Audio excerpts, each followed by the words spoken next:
restaurants, and it's a smaller data set, but those independent store owners are interested in what sort of market trends are out there, and how should they choose one supplier versus another, and how does your organization map up with my needs. It's the exact same discussions for someone that's out driving in their car calling an independent restaurant. So I would venture to guess it probably has even more impact on onboarding people more quickly and putting the best practice knowledge into their hands immediately.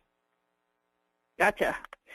Jim, this one is for you. You talked about win rates are kind of abysmal and that you can do a better job at the craps table. Is this a new phenomena? It's actually not. It's been getting worse over time. When I took a look back at the win rates, specifically in the technology space about 10 years ago, they were in the 50s.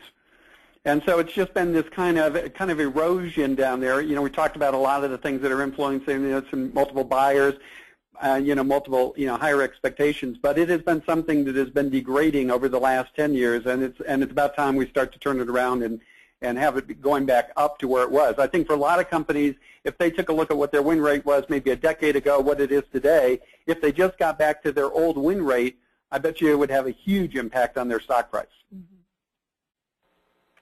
And the next question for you, Jim, is can you explain why, with win rates being where they are, why do managers continue to increase quotas each year?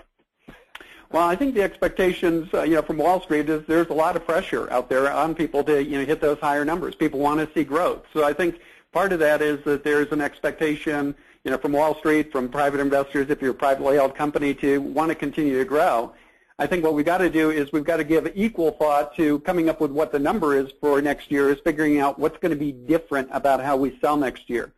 So if we can start going in and on January 2nd say, here's your new number.